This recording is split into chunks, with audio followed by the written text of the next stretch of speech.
udah satu dua. Ini dinaikin ke atas ini. Yang depan kak, yang depan apa belakang? Yang depan, yang depan. Iya benar.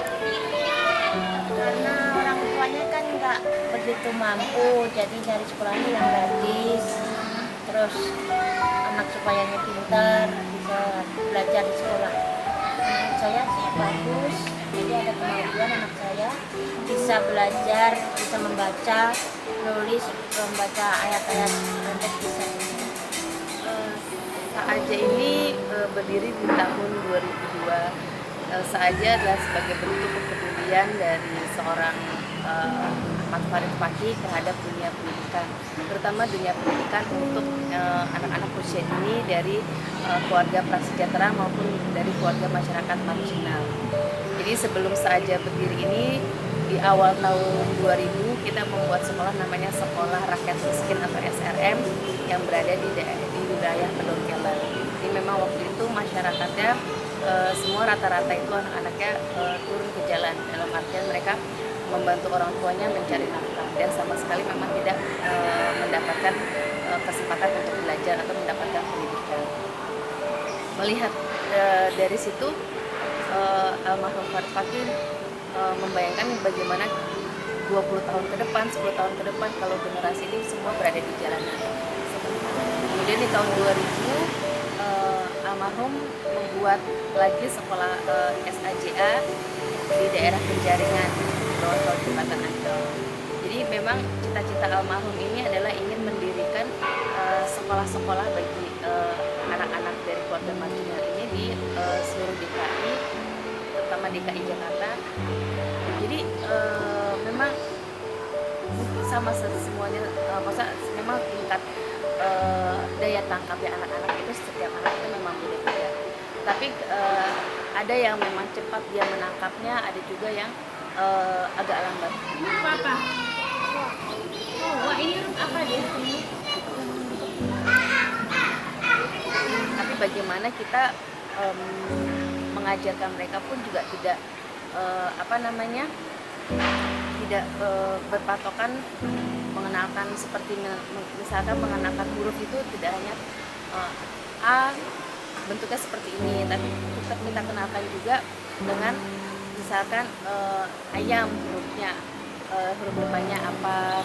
Anis, hurufnya apa saja Anis? Anis huruf apa saja? Kemudian buah apa yang dari depan yang awalnya diawali dengan huruf A. Nah jadinya karena mungkin dengan cara seperti itu anak-anak lebih cepat menangkapnya. Dan kebetulan dari mereka sebagian dari mereka pun juga kadang ada yang senang belajar dengan bernyanyi ataupun dengan, karena kalau untuk usia TK mereka biasanya memang belajar itu sambil bermain, terutama untuk yang TKA.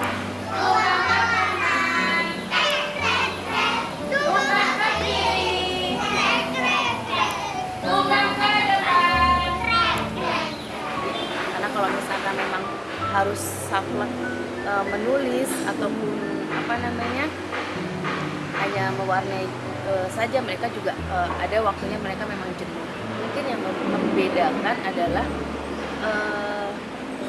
kita memberikan penanaman karakter dan juga pemahaman tentang agama. Jadi setiap hari Jumat, karena kebetulan mereka mayoritas Muslim, jadi kita ajarkan mereka itu sholat, tentang agama, pengetahuan tentang agama.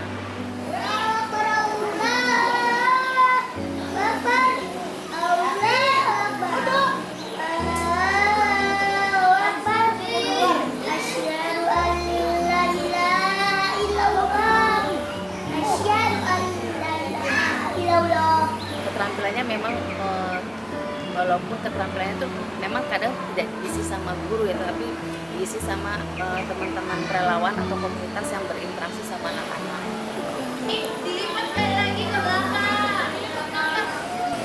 Untuk mencari perhatian dari guru atau perhatian dari teman-teman relawan, biasanya dia suka isengin temennya, terus dia nakalnya anak kecil, tapi memang ada yang terkadang nakalnya ini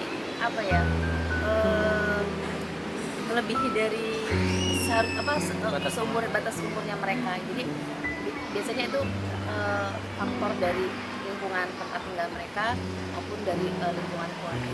Alhamdulillah semenjak dia belum sekolah sampai sekarang bermaju dengan pesat. Dari awal dia tidak bisa mengenal sosialisasi, mengenal mandiri, mengenal huruf abjad vokal ABCD sampai bocoran, sampai mengenal huruf-huruf hijaiyah dan menulis namanya anak di usia ini kan orang tua itu selalu latar belakang sekolah kami ini selalu dengan latar belakangnya menengah ke bawah, jadi dia selalu mencari perhatian yang lebih untuk mencari perhatian yang lebih dari lingkungan sekolah-sekolah, terutama kalau ada kakak-kakak yang bantu sekolah.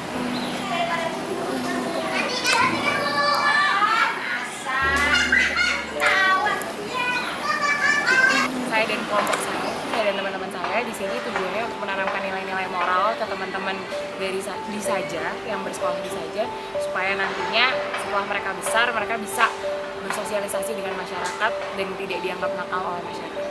Selain belajar mengajar, kita juga nyanyi-nyanyi, bagi makanan, dan juga di sini saya lebih mengajarkan ke materi tentang anak dan delinkuensi. Harapan saya supaya diperhatikan oleh pemerintah dan